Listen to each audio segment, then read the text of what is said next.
and welcome to the Healthy Half Hour podcast. We are your hosts, Richard and Karen Inslee.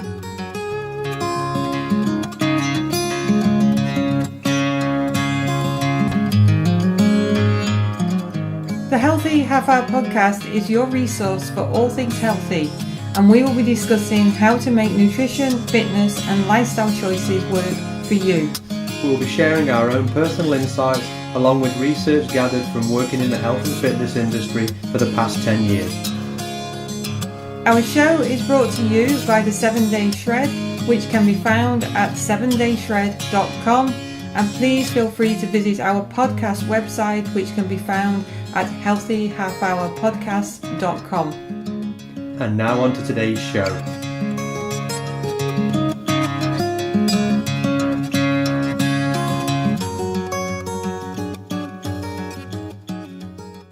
Hi, welcome back to the Healthy Half Hour podcast. And last week we chatted about habits, and we said that this week we would be covering some listener questions, and quite a few of them related to last week's podcast. But over time we get quite a few other different questions, and you had an interesting one not long ago. Yeah, one on Facebook from Sydney. She said, hey Richard, quick question. What would you recommend to add into my fasted cardio routine?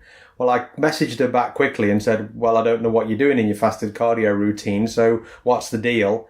And she sent one back saying, well, I'm tired of doing burpees, which kind of begs the question of really burpees aren't something you should do in kind of a fasted cardio routine. Because again, from kind of the bodybuilding-esque point of view, the fasted cardio routine is to actually kind of lower heart rate levels and to actually burn body fat. You had a question about burpees. Well, people don't like them. Well, I don't know, you just had a blank look on your face when I said burpees, and you were kind of, I really? don't like doing burpees in my fasting cardio. I'm like, well, who doesn't like doing burpees except Aaron, obviously. Well, true. But with that, again, you wouldn't really put that into a fasted cardio routine because burpees kind of fall under the high intensity bracket. And if you're doing higher intensity exercises, what happens is you tend to be burning more glycogen than you actually do burn more body fat, which is kind of why you're doing the fasted cardio, because fasted cardio tends to be more of a steady state heart rate. The reason why you burn more sugar is, again, it's because what happens is the body can't actually utilize fat when there's no oxygen present. So kind of with that, you need oxygen present to actually burn fat, which is kind of aerobic exercise. Anaerobic exercise is basically when you're just burning sugar, so it tends to use more glycogen. And whenever we say glycogen, we basically mean stored sugar in the body. So your body can store sugar in your blood, it can store sugar in your muscle, and it can store sugar in the liver. Obviously, body fat is stored in the fat cells and also in the blood as well. So if you want to utilize that body fat, you've kind of got to utilize it by actually using oxygen. So if you're absolutely panting and out of breath, more often than not, you're going to be using that sugar substrate as opposed to the fat one. So basically, I said to her, really, you kind of need to look at doing more steady state things. So again, tends to be more machine derived. So again, if you look at the people doing steady state cardio for that fat burning process, it's actually using the treadmill, it's using the elliptical, it's utilizing a stationary bike or utilizing a rower, but obviously at a lower speed and a lower heart rate. Aren't ellipticals for hanging your clean laundry up? Yeah, wet laundry. Yeah, that's really what they're for. Yeah, because it replicates running. Oh, no, it doesn't. Replicates your legs going round in a circle. See, you've got me on the soapbox now. Stop it. So really, with that steady state again, what you need to be working at is kind of that 60% of your heart rate. 60% of your heart rate, how to work it out. If you want to do kind of like the local fitness studio does, that's springing up everywhere at the minute, and do it the lazy way, it's 220 minus your age, and then 60% of that figure. That's kind of the lazy way of doing it, and you get a figure that's kind of approximate, but not really to you. So the accurate way of doing it, again, I'm going to use simple numbers today. So if you've got a pen and paper ready. So yeah. Good girl, get on it. So it's 220 minus your age. So if you're 20 years old, I know none of us are, so that would be 200. Like me. That's true. That would be 200. So with that 200, that's your what they call your maximum heart rate. So that's why we use 220 minus your age. So obviously if you were 50, it'd be 170. So that would be your maximum heart rate. So we'll stick with the 200. And so what you'd do then is you'd sit and check your resting pulse. So your resting pulse, say, for round number sake again, is 60. So what you would do is you actually would get the 200, which is your maximum heart rate. You will get 60, which is your minimum heart rate, because that's your heart rate when you're doing nothing. And so you would minus those one from each other. So when 60 from 200. So you take 60 from 200. So you end up at 140. So that 140 is your working range of heartbeats. So if you imagine your car, and your car's sitting at a traffic light and the engine's running, so that's like your heart running. So that's basically, it's at idle. So it's not at 0 because that would be the key off. And if the key's off, you're dead. So you're always running. Your heart's always running. So at that running speed, that is basically your idle speed. And then if you look at the rev counter on the dashboard and it says 6 or 7, whatever it is, and that's where the red line is, that's where your maximum heart rate is. So if you actually get that 140 working range and times that by 0.6, you end up with 84 beats. So 84 beats per minute is actually 60% of that working range. And of that working range, then, if you add that to the 60, which you're already at, I hope this is making sense, you end up at I'm lost. You end up at 144 beats. So you've got 84 beats is 60% of your working range. You've got 60 beats that you're already started with. Add the 60 to the 84. And then when you're doing any steady state cardio, if it says 144 beats per minute, if you're a 20-year-old, then you're actually doing 60%. What I'll do is I'll put a link in the show notes to the calculation with an explanation to it. And then you can actually see it on the screen, and you'll probably make way more sense to you than me trying to explain math. Which obviously anybody that went to school with me realises not my strong point. But that really is kind of the nuts and bolts way of actually getting into that steady state cardio kind of 60% range. And that's the accurate calculation for it. So when they do the 220 minus your age, does that mean the gyms are telling you to work at more? No, it'll actually be less. Oh, okay. So if you say again, take the 20-year-old and then minus that from 220 and get 200, if you actually did 60% of that 200, it works out at like something like 110 beats or 100 and something like that. Oh, okay. So it really, it can be quite a ways different. So the more accurate method of calculating it will be just better for you, and it'll actually put you in that correct zone. Obviously, if you've got a wearable like Fitbit or whatever else you're using, more often than not, that wearable will put you in that zone anyway, because the calculation always does it in the back. So again, if it says fat burning in those inverted commas, then that's basically what you'll be in that area. And again, there's some science out there says yay and some science out there says nay. So again, it depends on the study you're looking at. But really, again, if you want to get in that cardiac fat burning zone, then around 60 to 70% is kind of where you want to be. Does that maximum heart rate tie into your current weight, or is it not relevant? No, and again, that's the thing with the maximum heart rate. I mean, you've got, it's just kind of a safety limit. You can, if you're super fit, fly probably through that and probably keep going a little bit. I mean, mine currently is about 168 for my max heart rate, but I mean, I can be on the rowing machine and hit 165, 66 on the rower, and yes, I can go near to that zone and I don't feel like I'm dying. The only thing is I can't sustain it for a long period of time because that's gone past my VO2 max, and literally I can't breathe after that point and hold it. And VO2 max is for a whole different podcast, but just, yes, as an aside, it's for some people, they probably get, if you were unfit and couldn't do things, you'd probably get to about 140 and your VO2 max might be that low and you wouldn't be able to sustain that. But my VO2 max tends to hit in at about 159, 160. So if I was rowing at 157-ish, I could sustain that quite happily. If I get to 162, 63, 64, then I've got a short shelf life because I can't keep going. But that's, again, a complete aside. But I've kind of rattled on long enough about this question. But yeah, basically, it all depends again. If you're doing steady state, you want to be in, or steady state cardio, fat burning, you want to be at that kind of 60% heart rate. So that's kind of the crux of the question. So stop the burpees and save them for your high intensity workouts, which is a different kettle of fish. But don't give them up. Oh, heaven forbid, no. It's a staple. It is. I'm sure that some of my boot campers have a radar and know that they're in the boot camps in the morning and avoid it and give me poor excuses that their alarm didn't go off. And again, like we said, today's is listener questions, and we actually had quite a lot in response to last week's podcast relating to habits.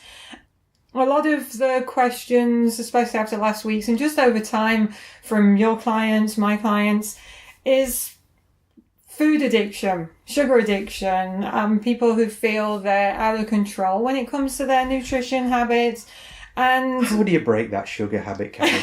Tell us all about it. Well, apparently you can just go sugar-free for 30 days. Cool. Apparently there's lots and lots of programs out there. Everybody can go sugar-free for 30 days. It's really easy. What do you do on day 31? Apparently you just go back to do what you did before. Rinse, wash, repeat. Yeah. And the thing is, people will often say, oh, I'm going 30 days without sugar. But unfortunately, sugar is out there in absolutely everything.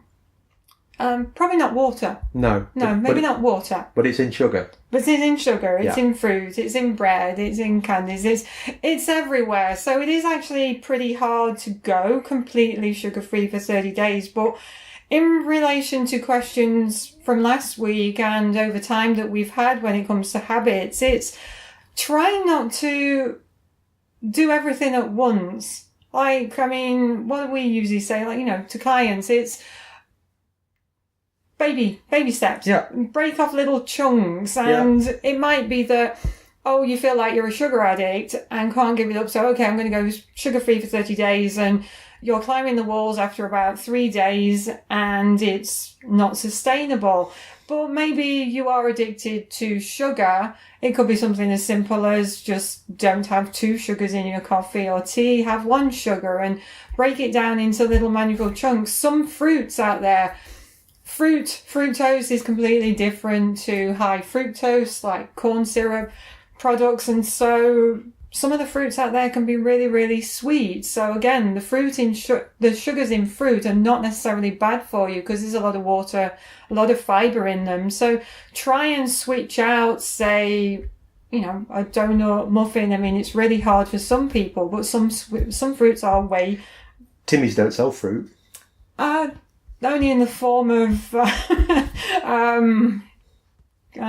blueberry muffins. True. And everything else.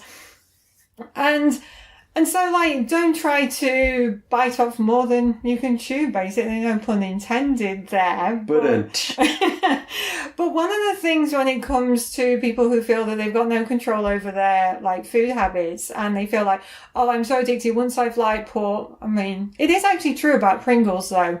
You can't just have just one Pringle. I know what they put in their products, but again, people think, oh, I just can't stop eating as soon as I start, and I feel like I'm just eating certain foods, and I can't give them up. Out of control completely. So the end user of every piece of food that you put in your mouth is your cells. So if you're not feeding your body at a cellular level, your body thinks that you're actually starving because your cells need a full complement of nutrients.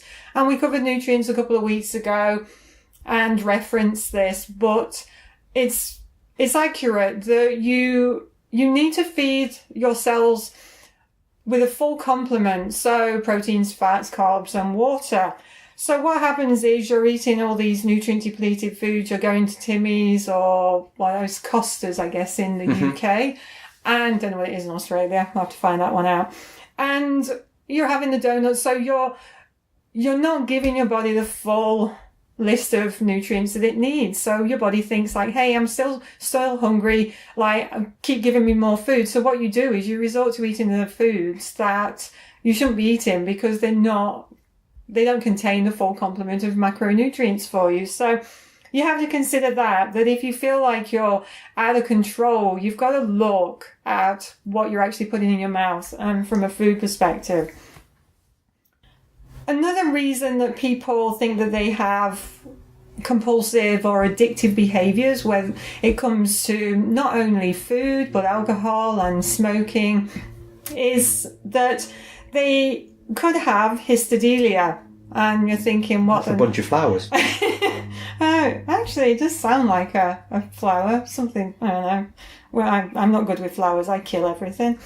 And what histadelia is, like if you're a histadelic, it means you actually have high blood levels of histamine. And you can be genetically pre-programmed to have this condition and to overproduce histamine. And this can actually transpose into people having compulsive behaviours, such as OCD, and again, feeling like they've got addictions to food, smoking, alcohol. And although folic acid is actually beneficial in a lot of situations, high doses of folic acid supplements can actually elevate your histamine levels even more in the body. And I reference like histadelia because the more nutrient depleted your body is, the higher your histamine levels can actually end up. And one of the negative reactions of histadelia is actually anxiety and depression. So we've covered in like a few podcasts regarding nutrient depletion and anxiety, mood swings, depression. But histadelia is something that you can have tested for by a naturopath, or I'm not sure whether like your doctors would actually be able to do that. I don't think so. I don't think so, but you can actually have Is it a serum test? I'm not sure. I'd have to actually like check that one. But basically you can actually be genetically pre-programmed to have high levels of histamine. So if you feel like you have, because you often find that histadelia is common in type A personalities. They are OCD, have to do everything like perfectionists. And although I am a little bit of a perfectionist, you have to like kind of like look at some of like the habits and traits, and maybe it's worth something, having it actually checked out. So we'd actually have to look into that with regard to whether it is a serum or I'm not sure what the testing is, so... No, I imagine it would be serum. I don't think you get anything from salivary test or anything like that. So. Probably not, no. It'd probably be serum testing, especially if you've got to go to a naturopath or maybe doctor. One of the other things as well when it comes to food addiction is I believe this guy's actually English, Dr. James Braley, that they did some studies that some of the people actually suffering from IgG hidden food allergies are actually prone to food addiction, feel like that they are just attracted to certain foods, and you actually become addicted to the foods that you're actually allergic to or actually have an intolerance to. So, yeah, when Karen says IgG, basically what that is, it's immunoglobulin G. And what we've got in our immune system, we've got certain different sorts of immunoglobulins. And so there's IgGF, IgGG, IgGE, and they're all different ones, and they hang around in different areas of the body. So if you have a skin test for an allergy or something like that, that's basically what they're checking for. They're checking for that IgG because it's on the skin, and they're looking at how you react to it and whether you actually have any reaction and whether it starts your immunoglobulin system, that part of your immune system, whether it gets excited or not. And again, these are actually tests that you can have done as well. Mm-hmm. And we use a lab over here called Pneumonia Labs, and you can do a dry blood test, and you can actually have like the test done like it's over 100. I think like different tests that, well, there's one test, but they cover like different foods, and it's just interesting because, like I say, often times is the food that you're most allergic to, not that you're going to go into anaphylactic shock, but when we say allergies, it could be anything as simple as like just nasal issues, like post-nasal drip, earache, like even migraines. So unusually the food that you like the most is the one that you're most intolerant to. It's an oxymoron in itself. It is, yeah. So it's just something to consider. And I can actually get you to put it in the show notes, but I've actually got a chart that I put in my 7-Day Shred book, and it gives a list of different blood types and different foods that are actually more problematic to certain blood types. It's not the blood type diet, but it has got efficacy with regard to that there's certain foods that can be more problematic. So it's just something to consider. And again, going back to that nutrient depletion, B vitamins are so important just to overall health and well-being, but they're water soluble. I mentioned this before, and they get depleted out of the body so rapidly that we have to keep taking them on through our food. So B vitamin deficiency, we've mentioned before, has been linked to anxiety, mood swings and depression.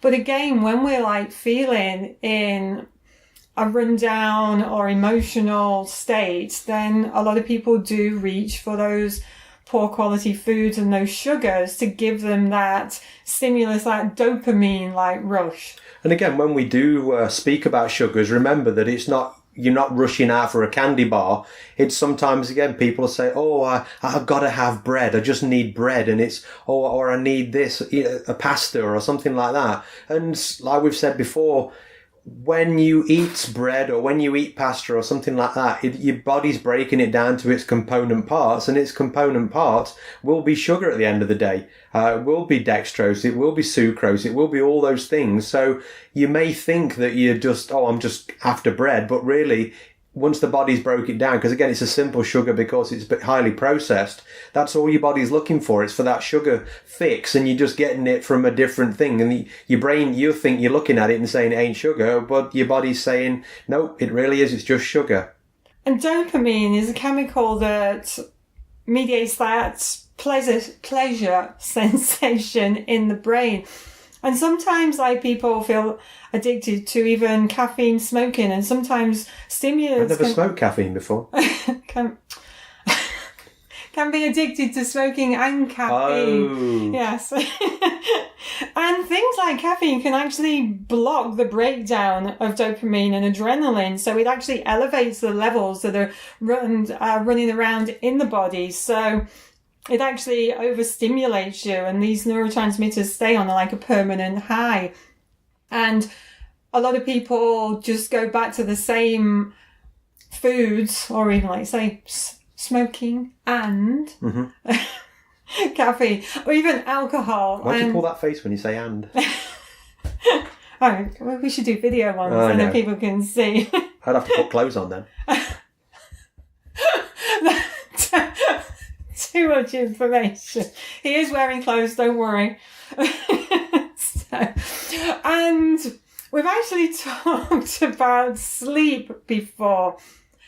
And sleep deprivation is another thing that is huge when it comes to especially like sugar addiction, because what happens when we don't sleep well is that typically, unless we are fully fat adapted and on a ketogenic diet, our brain will work on glucose. It needs glucose to function. And Richard's pulling a face at me Fat now. adapted? What's that, honey? We actually should do a podcast. I thought we'd already done one on fat adaptation. We did something on ketogenic diets, but I don't know, have we specifically? I think we've said. Well, basically what fat adaptation is... What's a side note here? Well, again, it's part of the question people, like I say, asking why they can't get off sugar. If, again, you keep feeding your body constantly, like, again, processed foods, high sugar foods, breads, pastas, things like that, starches, all your body's going to be kind of geared up to is burning sugar, because that's what it knows. You keep feeding it these sugary foods, or foods that break down into sugars easily, and for the body, it's an easy fuel source, it's an easy substrate to take, and it's easy to break down into actually utilise as a fuel. And you got to remember that the body is always trying to conserve energy, and it's very lazy in what it does. If it can do anything to not use as much energy as doing something else, it will take the path of least resistance. So fat Adaption is when your body wants to actually start utilizing fat for fuel. Going back to the first question from Sydney about doing that cardio on fasted cardio, is what you're trying to do is you're trying to actually train your body to use fat as fuel. And if you don't ever let your body do that, it's just going to take the lazy way out and go the other way. So if you force your body's hand per se and actually make it want to burn fat, then that fat adaption will be more front and center, and the body will actually start to utilize fat for fuel, because again, you're starving it of these sugars. So that can actually change those sugar addictions, because it's not necessarily the body's first option now.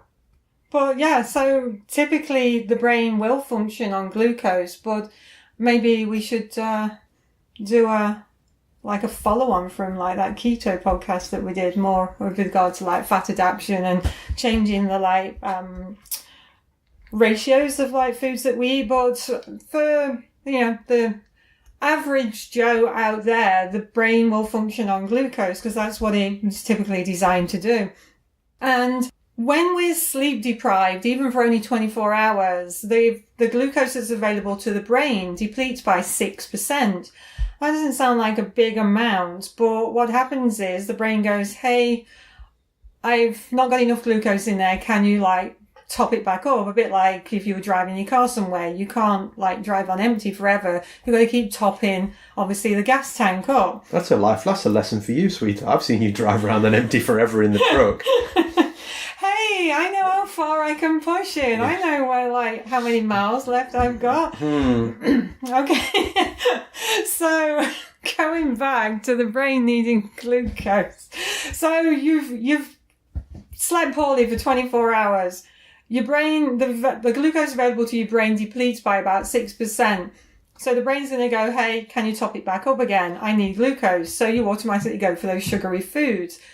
But typically in today's stressful, busy lives, and we all sacrifice our sleep to get more done, you then have another 24 hours of poor sleep, and then another 24, and you go for the whole week, and all of a sudden your brain's just crying out for hey, the available glucose, it's just getting less and less and less. And so you go and reach for those sugary foods that your brain is tricking you into thinking that you need to actually replenish the stores that are in there. So a lot of the times when it comes to especially sugar addiction, it's basically related down to sleep deprivation. And people don't realize just how many parts there are to the puzzle. So sleep deprivation, not feeding the body to cellular level, it just all adds up. It's just not one thing that contributes to those addictions in the body.